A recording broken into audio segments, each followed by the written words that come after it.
Fiji. Minister. Thank you. I now call on the Minister for Health and Medical Services, the Honourable Dr Ifereimi Waqainabete. You have the floor, sir. Thank you, Honourable Speaker, and I thank the Honourable Member for the question. Honourable Speaker, the mosquito that causes dengue fever is from a species called Aedes, and it's actually Aedes aegypti, specifically for dengue fever. And the Breteau Index is one of the indices that we use to actually see whether a community has the likelihood of transmission of dengue or is going to have the likelihood of transmission of dengue. And what it is, sir, is the number of positive containers. As we know, with this dengue fever, the Aedes aegypti mosquito, they only reside in containers. So any man-made container, whether it be an old bathtub, tire, whether it be a container, those are the ones where the Aedes aegypti mosquito will incubate in and grow in. So these containers, so the number of containers infested with the larva, times 100, so it's a percentage over the total number of containers. And so when it's more than 20, there's a high risk of the disease of transmission. Honourable Speaker, in the third quarter of this, from February to April this year, a total of 22 subdivisions and municipal councils carried out level surveys in their respective jurisdictions, with a total of 2,473 households were inspected. And during these level surveys, awareness on mosquito breeding sites were carried out, and persons harboring immature stages of mosquito at their premises were given a notice of mere presence of mosquitoes and prosecuted. During the routine surveys, we noted that the Breteau Index for no-sorry subdivision had crossed the threshold of 21, and Taviuni had a BI of 18, which indicated a high risk of arboviral disease transmission or dengue fever. The teams were alerted. An immediate cleanup campaign of mosquito breeding containers from 23 sampling sites, together with perifocal spraying, was recommended for immediate removal of adult gravid mosquitoes.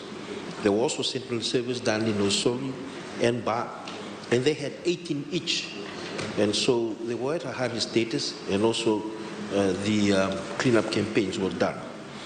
Because the said indices are an early warning system for Fiji, indicative of high mosquito prevalence, the Ministry, through its Environmental Health Unit, had implemented cleanup campaigns. To date, apart from the cleanup campaigns that is present, there's a further 12 proposals that is at headquarters at the moment, with a budget of about $76,000, which our teams are going through.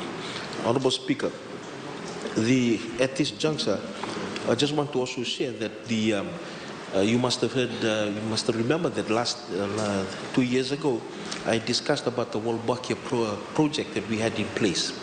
This is where a bacteria, which is Wolbachia, infects the Aedes aegypti mosquito.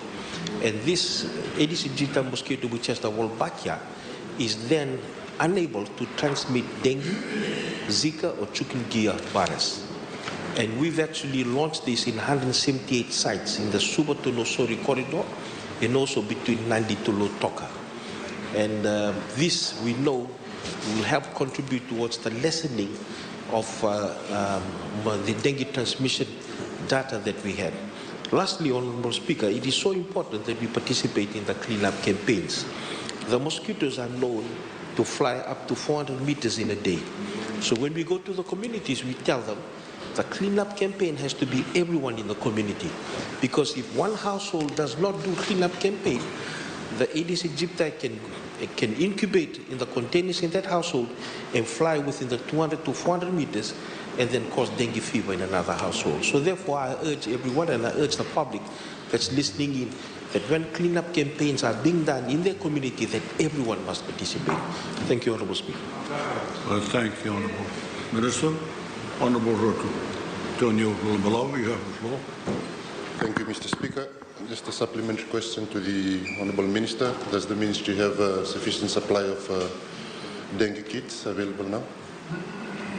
Dengue kits. Does the Ministry have sufficient supply? Dengue kits. Thank you.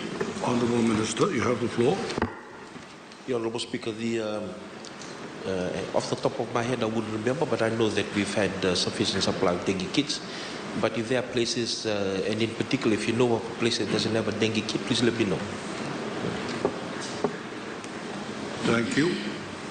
Is this a supplementary question? Supplementary question, Honourable Speaker, to the Honourable Minister. Honourable Minister, what sort of connection is there between dengue fever and rheumatic heart disease? Is there any connection there? Thank you, Honourable Speaker. Honourable Minister, you have the floor. Honourable Speaker, there is no direct connection between rheumatic fever and dengue fever. But I must say, before I sit down, Honourable Speaker, that throughout floods and cyclones, initially after that there will be a lot of mosquitoes. That's often called nuisance mosquito within the first 2 weeks. And often that nuisance mosquito may not necessarily be the one causing dengue fever, because the dengue fever mosquitoes will come within the next 2 to 4 weeks. And the Honourable Vosanibola will know that. So, we get calls straight after a flood that there's plenty of mosquitoes. It is important during that time to do the cleanups and also alert us. And also the spraying will only be effective if a cleanup campaign has been done. Because if there's still a lot of rubbish around and the spraying is done, it will not be sufficient to be able to extinguish the larvae or the adult mosquitoes that are in that area. Thank you. Thank you. We'll move on to the next oral question, and I give